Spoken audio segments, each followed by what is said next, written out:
Hey guys, this is going to be an episode specifically about ball python care and how you set up a terrarium for them. I don't use any terrariums except for my green tree python.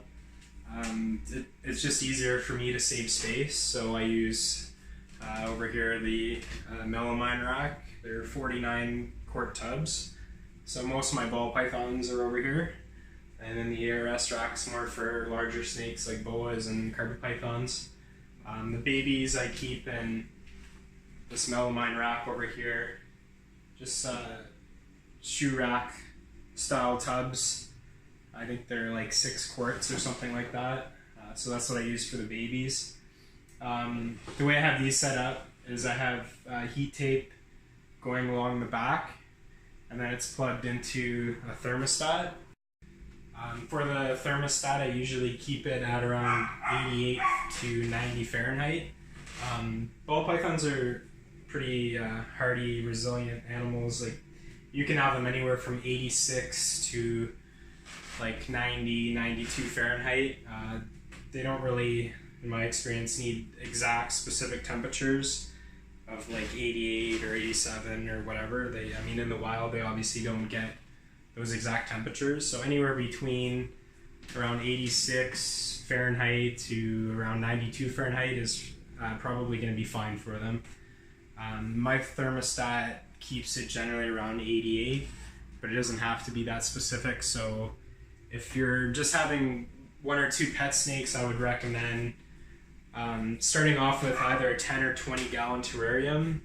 I wouldn't try to stay away from fish tanks that don't have locking lids, so I would go with a terrarium just for the locking lid.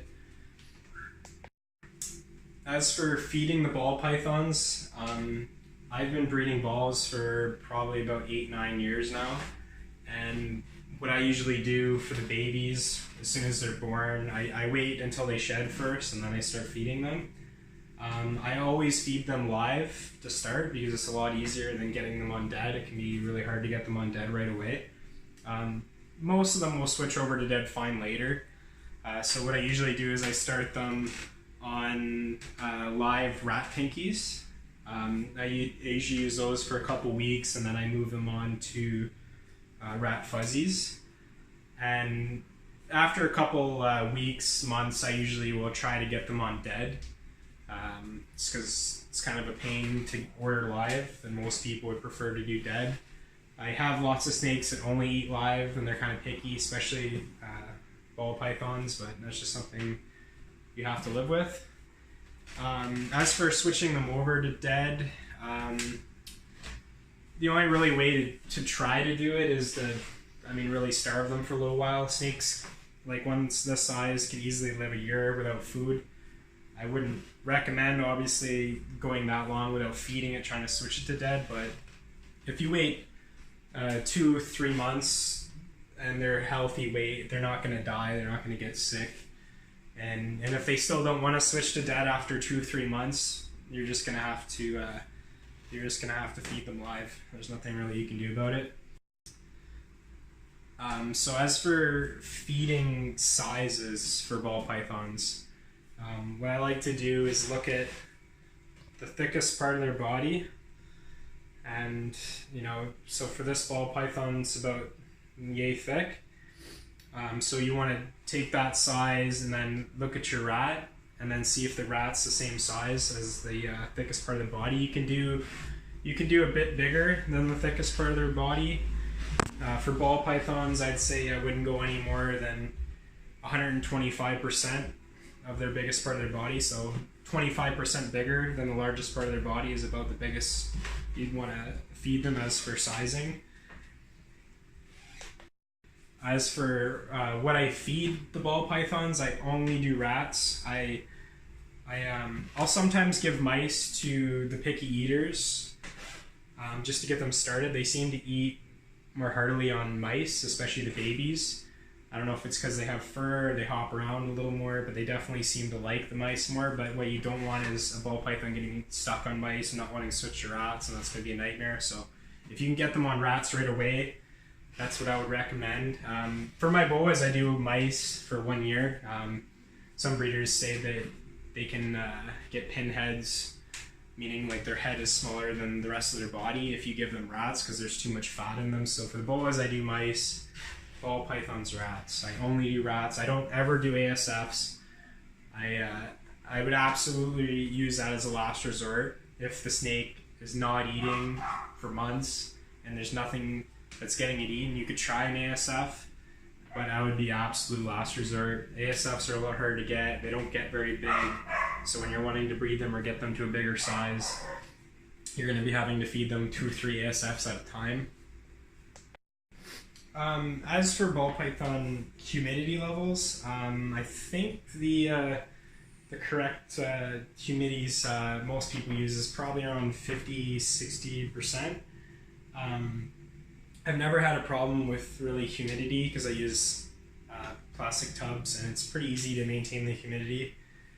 I don't honestly do anything for really humidity, it just kind of maintains itself for what I use, but if you're using a glass terrarium, there's a good chance that it won't have enough humidity and that most of the humidity is going to escape through the top mesh. So there's a couple things you can do. If you want, you can set up like a sphagnum moss and just moist it a little bit. But really you can probably just get away with just misting the cage every once in a while with a spray bottle. Worst case scenario is it might have a kind of a bad shed. But humidity is not really a big, huge deal. I don't even have a humidity gauge. I've never really needed one. Usually room humidity is fine. It depends where you live though. If you live in like a really dry climate, obviously it's going to be totally different humidity levels. I live in Ontario, Canada, so the humidity is usually pretty good here all year round. I usually don't have any issues with it, but if you do want really concerned about humidity, you can pick up a humidity gauge. I believe it's around 50-60%.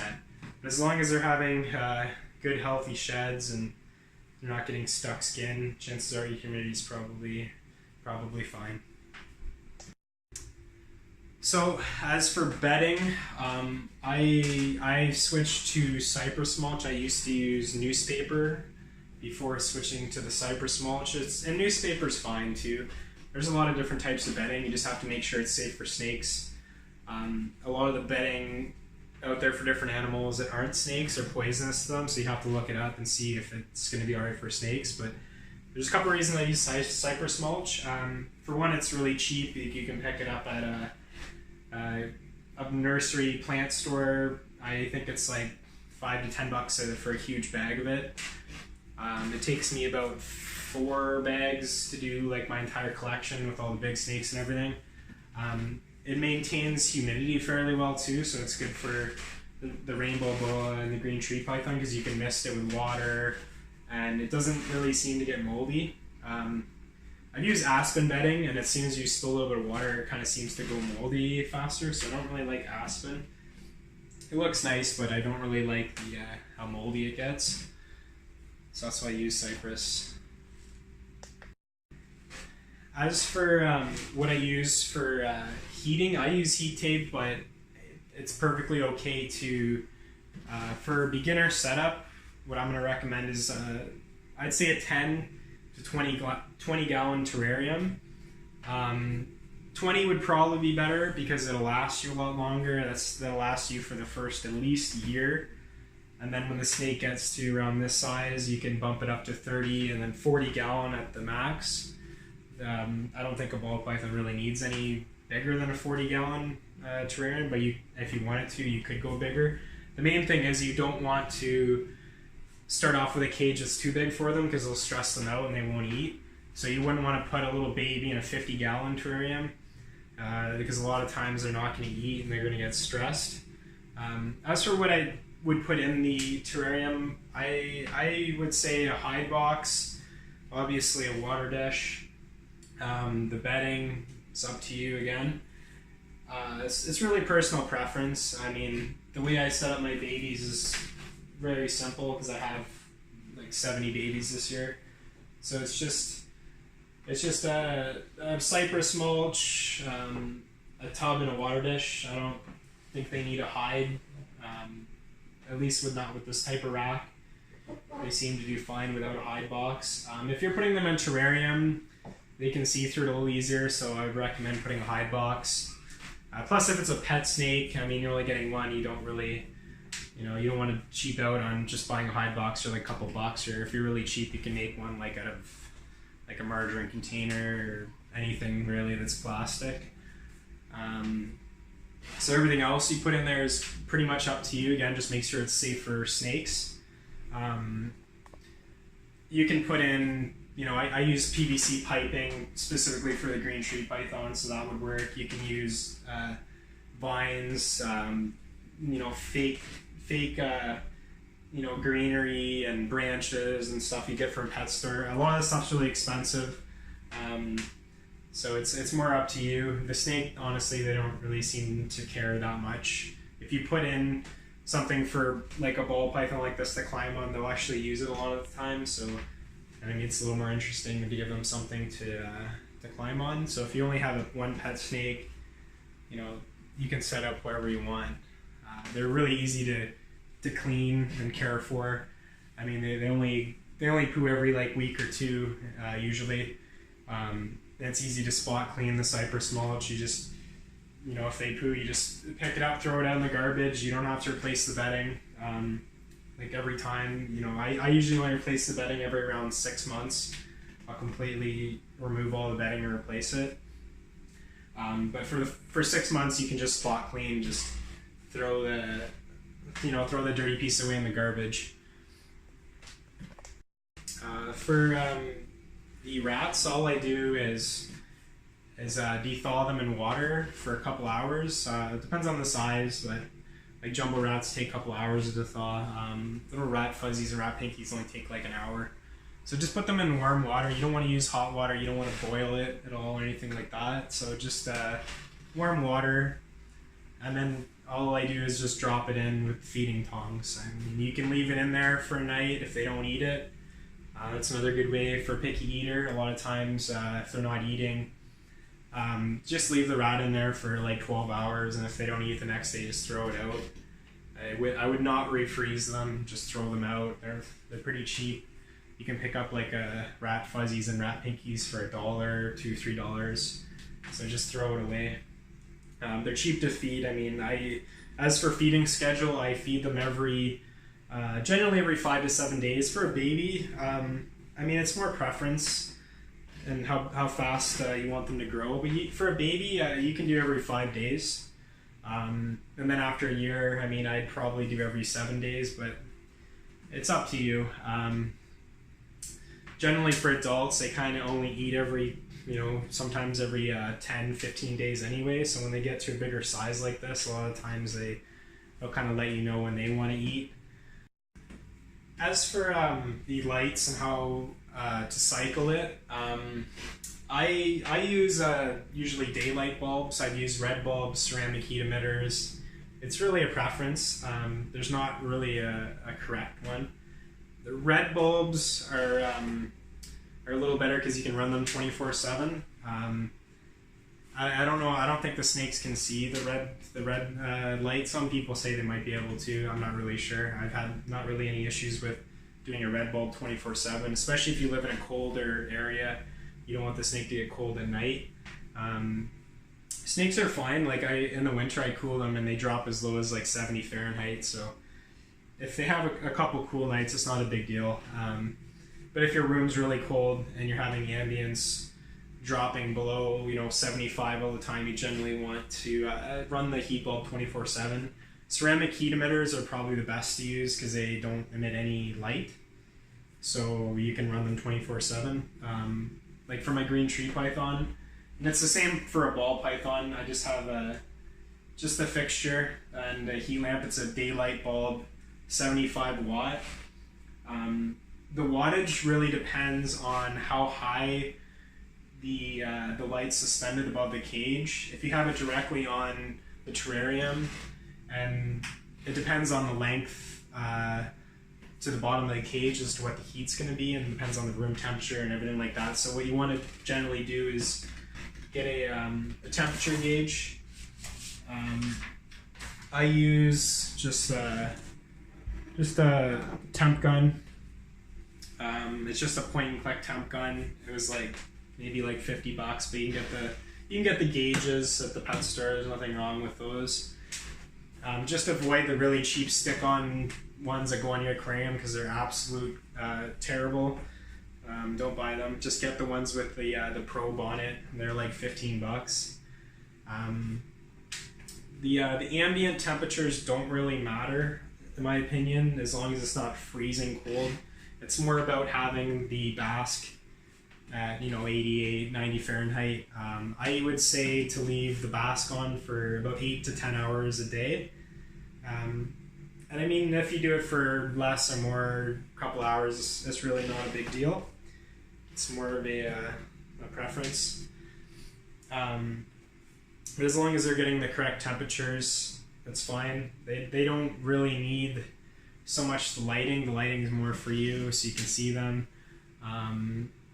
So that's totally a preference. Obviously, with my setups, I just use the natural light coming in from outside or the room light.